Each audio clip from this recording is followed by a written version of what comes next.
Dika, a new security guard at Dharma Medika Hospital, is on guard duty from 22:00 to 06. Crucial. His colleagues often tell stories about strange incidents, but Dika thinks it's just nonsense. Dika glanced at his watch. 9:58 p.m. 2 more minutes until his night shift began. Tonight was his first time working as a security guard at Dharma Medika Hospital, an old hospital that had stood since colonial times. Dika, be careful. The night shift here sometimes gets weird, said Pak Jono, the senior security guard, patting his shoulder. Dika chuckled. He didn't believe in superstitions. Don't worry, sir. I'm used to guarding quiet places at night. Mr. Jono sighed and grabbed his helmet. If anything happens, don't hesitate to call me. And whatever you do, stay away from the 3rd floor. All right, I'm heading home. Dika simply nodded. Once Mr. Jono left, he began his rounds. The hospital was quiet. The emergency room was still active, but the rest of the building was dimly lit. Only a few nurses were on duty, and the inpatients were asleep. The corridor lights flickered weakly, making the atmosphere unsettling. A long night was just beginning.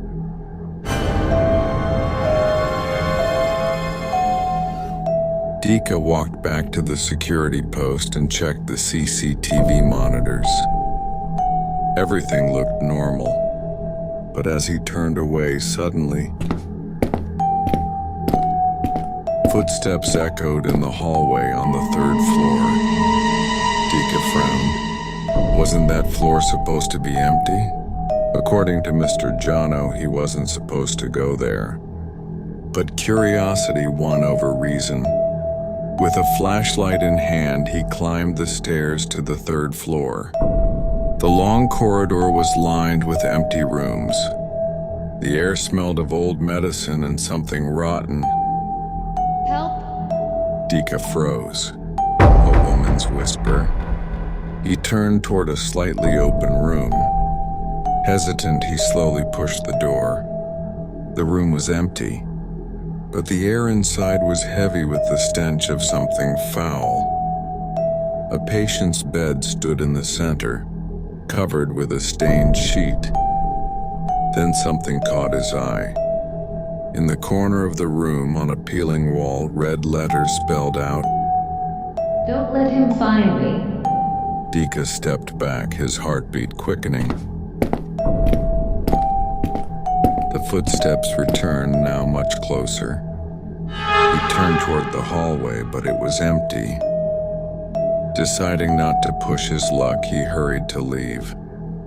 But as he closed the door, his eyes caught the reflection in the mirror across the room. Someone was standing behind him. Dika spun around. Nothing was there. But when he looked back at the mirror, a woman in a bloody hospital gown stared at him from the reflection. Dika stumbled backward, bolting out of the room and rushing back to the security post. He was shaking. The night was far from over. Trying to calm himself, Dika returned to the security post and checked the CCTV again. Everything seemed normal, until he saw the feed from the 3rd floor hallway. Someone was there. Dika's eyes widened. The same woman in the hospital gown walking slowly down the corridor. But something was wrong. Her steps didn't seem human. She was floating. And when she turned toward the camera, her eyes were hollow. Her mouth hung open unnaturally, as if screaming silently. Dika swallowed hard and rewound the footage. What he saw next froze his blood. For the past 10 minutes, the woman had been standing behind him, inside the security post. Dika jolted up, spinning around. The room was empty, but then a whisper brushed against his ear. You can see me now. He sprinted out of the post. He didn't care about the job anymore. He just wanted to get out, but the hospital had other plans. Panicked, Dika stumbled into the old records room. He needed to catch his breath. As his eyes scanned the dusty shelves, a file lay open on a desk. A photograph showed a man with glasses wearing a doctor's coat. Dr. Surya Raharja. Dika read the report. Dr. Surya had been a surgeon at the hospital 30 years ago, but he was found dead in the operating room after performing an illegal procedure. Rumors said that even in death, he still practiced on patients who shouldn't be there. Dika's breath quickened. He needed to get out before he became another hospital secret. But as he stepped out of the records room, he saw something at the end of the hallway. A man in glasses wearing a doctor's coat smiling at him. Dika stepped back. The smile widened unnaturally. Then the doctor started moving toward him.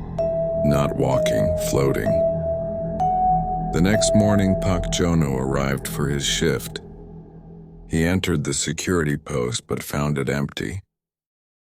The only thing left was the CCTV recording, playing the last footage of Dika, showing him disappearing into the third-floor corridor.